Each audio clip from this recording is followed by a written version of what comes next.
The first ever warp bubble has finally been created. दोस्तों, universe इतना विशाल है कि इसे पूरी तरह समझ पाना हम इंसानों की समझ के परे है। इसके बावजूद साइंस और टेक्नोलॉजी की मदद से हम इसके रहस्यों को सुलझाने की कोशिशें करते रहते हैं। धीरे धीरे हमने अर्थ के उपग्रह मून को जाना और समझा। इसके बाद हमने अंतरिक्ष के अन्य प्लैनेट्स के बारे में पता लगाया और धीरे धीरे हम उन प्लैनेट्स पर पहुंचे भी, या यूं कहें उन तक हमने सैटेलाइट और अंतरिक्ष यान पहुंचाए। मून पर इंसान ने कदम रखा और अब धीरे धीरे स्थिति यह है कि दुनिया की बड़ी बड़ी स्पेस ऑर्गेनाइजेशंस अब मंगल ग्रह पर इंसानों को पहुंचाने की तैयारी कर रही है।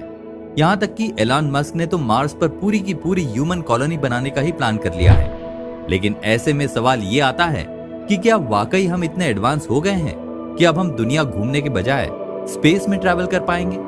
वैसे अभी तक तो इसका जवाब था नहीं, लेकिन अब शायद कुछ सालों बाद ये संभव हो सकेगा, वो भी वार्प बबल की मदद से। क्या होता है वार्प बबल, कैसे स्पेस ट्रैवलिंग में हम इसका यूज करने वाले हैं और कैसे वैज्ञानिकों ने बनाया सबसे पहला वार्प बबल, ये सब कुछ हम आपको आज के इस वीडियो में बताने वाले हैं। तो दुनिया के सबसे पहले वार्प बबल की इंटरेस्टिंग डिस्कवरी जानने के लिए हमारे वीडियो को एंड तक जरूर देखें। फ्रेंड्स, सबसे पहले हम ये समझ लेते हैं कि वार्प बबल आखिर होता क्या है और इसकी जरूरत क्यों है। वार्प बबल और इसके यूज को समझने के लिए आपको ये समझना होगा कि इसकी जरूरत पड़ क्यों रही है। दोस्तों, ये तो हम सब जानते हैं कि महान वैज्ञानिक एल्बर्ट आइंस्टाइन की थ्योरी ऑफ रिलेटिविटी के हिसाब से दुनिया में कोई भी ऐसा पार्टिकल बना ही नहीं है जो लाइट की स्पीड से तेज ट्रैवल कर सके। वैक्यूम में लाइट की स्पीड 3 × 10⁸ मीटर प्रति सेकंड होती है। अब तक स्पेस में जाने के जो भी तरीके हैं उनकी स्पीड लाइट की स्पीड से काफी कम है और इस स्पीड के साथ तो हम स्पेस में कहीं भी पहुंचने से रहे। अब ऐसे में एक सवाल ये हो सकता है कि आखिर हमें स्पेस में कहीं जाना ही क्यों है? अर्थ पर लाइफ पॉसिबल है, हम आराम से यहां क्यों नहीं रह सकते? और बात सही भी है, लेकिन इसमें भी एक प्रॉब्लम है। हम आराम से अर्थ पर रह तो सकते हैं, लेकिन कब तक, ये कह पाना मुश्किल है। जी हाँ दोस्तों, जिस तरह पृथ्वी के हालात हैं, कोई भी आपदा कभी भी आ सकती है। यहाँ तक कि इतिहास में भी कई बार ऐसा हुआ है। तो ऐसे में जरूरी है कि हम किसी और प्लैनेट पर भी लाइफ की खोज कर लें। लेकिन ये सभी प्लैनेट्स एक शहर से दूसरे शहर जितने दूर नहीं है। ऐसे में एक प्लैनेट से दूसरे प्लैनेट तक जाने के लिए हमें बहुत तेज स्पीड में ट्रैवल करना होगा, जो कि प्रैक्टिकली पॉसिबल नहीं है। प्रैक्टिकली अभी तक हमें मार्स पर पहुंचने में लगभग 5 महीनों का टाइम तो लगता ही, भले ही हम सबसे ज्यादा पावरफुल रॉकेट क्यों न यूज करें। यहाँ तक कि हमारा सबसे क्लोजेस्ट स्टार, जो कि हमसे 4.5 लाइट ईयर्स की डिस्टेंस पर है, वहां तक तो हम कभी पहुंच ही नहीं पाते। लेकिन अब शायद वो दिन दूर नहीं जब हम स्पेस में लंबी से लंबी दूरी भी आसानी से और कम टाइम में तय कर पाएंगे, क्योंकि अब साइंटिस्ट ने लाइट की स्पीड से भी तेज ट्रैवल करने वाली एक टेक्नोलॉजी इजाद कर ली है। जी हाँ दोस्तों, यही टेक्नोलॉजी है एक वार्प बबल।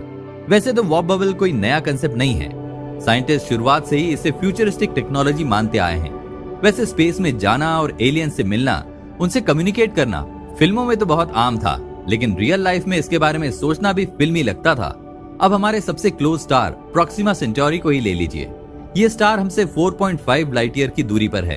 यानी कि अगर किसी तरह हम कोई ऐसा व्हीकल बना दें जो लाइट जितनी स्पीड से चलता हो, तो भी हमें इस तक पहुंचने में लगभग 4.5 साल लग जाएंगे। और लाइट जितनी स्पीड अटेन करना अपने आप में एक मुश्किल टास्क है। अभी तक हम जो फास्टेस्ट स्पेस प्रोब बना पाए हैं, अगर हम उसका यूज प्रोक्सिमा सेंटोरी तक पहुंचने में करें तो हमें लगभग 8000 साल का टाइम लग जाएगा। और किसी भी स्पेस व्हीकल का फ्यूल 8000 साल तो चलने से रहा। लेकिन साइंटिस्ट ने इसका एक तरीका ढूंढ निकाला है। यह तरीका है डिस्टेंस को कम करने का। अब जब हम कोई ऐसा व्हीकल नहीं बना सकते जो स्पीड ऑफ लाइट से भी तेज स्पीड में चले, तो हम डिस्टेंस को कम कर देंगे ताकि टाइम अपने आप कम हो जाए। कैसे? टॉर्शन इंजन में वार्प ड्राइव टेक्नोलॉजी का इस्तेमाल करके स्पेस और टाइम को इस तरह मैनिपुलेट किया गया कि हम कम समय में ज्यादा दूरी तय कर पाएं। सुनने में ये आपको हॉलीवुड के किसी एडवेंचरस मूवी की स्टोरी जैसा लग रहा होगा, बट डोंट वरी, क्योंकि पहले साइंटिस्ट को भी वार्प ड्राइव कंसेप्ट पूरी तरह इमेजिनरी ही लगता था। लेकिन लास्ट सेंचुरी तक वैज्ञानिकों को यह विश्वास होने लगा कि इस तरह का गैजेट बनाया जा सकता है। 1994 में मिगुएल अल्कुबैरे नाम के एक फिजिसिस्ट जब अपने पीएचडी रिसर्च प्रोजेक्ट के दौरान नेक्स्ट जनरेशन का एक एपिसोड देख रहे थे। अल्कुबैरे के रिसर्च का टॉपिक था आइंस्टाइन की जनरल थ्योरी ऑफ रिलेटिविटी, जिसके हिसाब से heavy masses can curve space and time.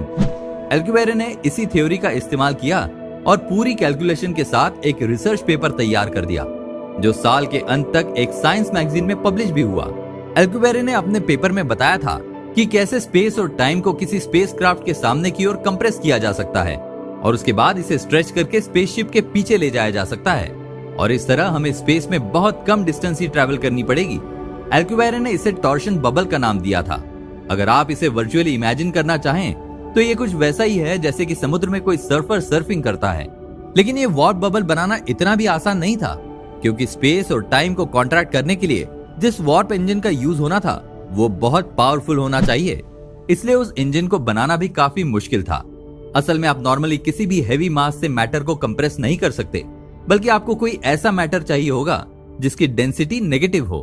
एल्कुबेरे की इस थ्योरी के बाद दशकों तक लोगों ने वार्प इंजन बनाने के प्रयास किए, लेकिन ये सब कुछ सिर्फ थ्योरी और फेल्ड एक्सपेरिमेंट तक ही सीमित थे। लेकिन फिर एरिक लेंज नाम के एक फिजिसिस्ट ने यह कारनामा कर दिखाया।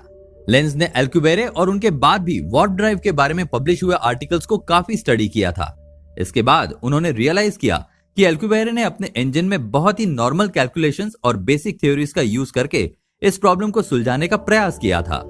इसके बाद लेंज ने कुछ अनयूजुअल कैलकुलेशंस का यूज करके सेम प्रॉब्लम को सुलझाने का प्रयास किया एंड देन यूरेका, लेंज ने इस प्रॉब्लम को सुलझा दिया और बना लिया दुनिया का पहला वार्प बबल। लेंज की मैथमेटिकल कैलकुलेशंस के हिसाब से मास उन जगहों पर होना चाहिए जहां कर्वेचर सबसे ज्यादा हो। दोस्तों, लेंज की इस डिस्कवरी में सबसे कमाल की बात यह है कि उनके द्वारा बनाए गए इस टॉर्शन इंजन में एल्कुबेरे इंजन की तरह कोई अलग प्रकार के मटेरियल का इस्तेमाल नहीं होना था, बल्कि इसे हम बड़े आराम से normal day to day life में अवेलेबल मटेरियल से बना सकते हैं। हालांकि लेंज का वार्प बबल एल्कुबेरे के द्वारा बनाए गए बबल से ज्यादा प्रैक्टिकल है, लेकिन इसमें भी एक समस्या है, वो ये कि लेंज के वार्प बबल को बनाने के लिए काफी ज्यादा हैवी वेट बबल बनाना होगा। हाँ, भले ही उनके बबल का मास, लेकिन फिर भी भारी वजन को मैनेज करना आसान है। एटलीस्ट कोई नेगेटिव डेंसिटी वाला पार्टिकल ढूंढने से तो ज्यादा ही आसान है। उस समय तो शायद वैज्ञानिकों ने भी ये सोच लिया होगा कि अब जल्दी वार्प बबल जैसी कोई चीज कभी बन ही नहीं पाएगी। लेकिन फिर by chance defence advance research project agency यानी DARPA और नासा के जॉनसन स्पेस सेंटर में हुई रिसर्च ने फिर से इस दिशा में खोई हुई उम्मीदें जगा दी। नासा के एक रिसर्चर हैरोल्ड सनी वाइट ने अपने रिसर्च पेपर में कैसिमिर कैविटी का स्ट्रक्चर डिस्क्राइब किया और इसमें उन्हें माइक्रो नैनो लेवल पर नेगेटिव एनर्जी डेंसिटी के पार्टिकल मिले। ये काफी हद तक एल्कुबेरे के वार्प बबल की मैट्रिक्स से मेल खाते थे, यानी कि माइक्रो नैनो लेवल पर अब हम एक ऐसा पार्टिकल बना सकते हैं जिसकी एनर्जी डेंसिटी नेगेटिव हो। हालांकि अभी भी इसमें टर्म्स एंड कंडीशंस अप्लाइड हैं, क्योंकि वार्प बबल हम कुछ स्पेसिफिक कंडीशंस के तहत ही बना सकते थे। लेकिन फिर भी ये काफी हद तक बेहतर है, क्योंकि इसमें हमें किसी स्पेशल मटेरियल को बनाना नहीं पड़ेगा। इस कंसेप्ट को एल्कुबेरे व्हाइट वार्प ड्राइव का नाम दिया जा रहा है। इस डिस्कवरी को दुनिया में ऐतिहासिक खोज के तौर पर माना जाएगा।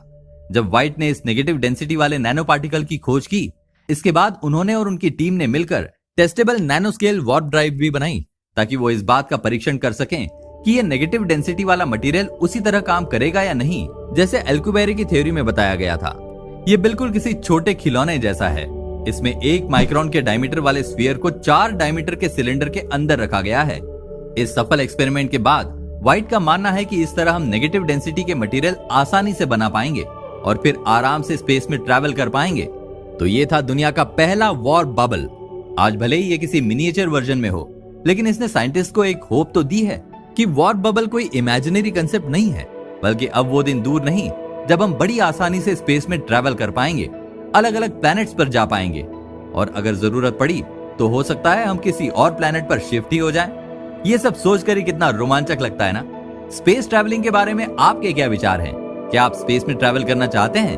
अगर आपको कभी स्पेस में जाने का मौका मिला तो आप किस प्लैनेट पर जाना चाहेंगे? हमें कमेंट करके जरूर बताइए। साइंस की इस इंटरेस्टिंग डिस्कवरी को अपने फ्रेंड्स और फैमिली के साथ भी जरूर शेयर करें। ऐसे ही अन्य रोचक वीडियोस देखने के लिए हमारे चैनल को सब्सक्राइब करना ना भूलें। Thanks for watching.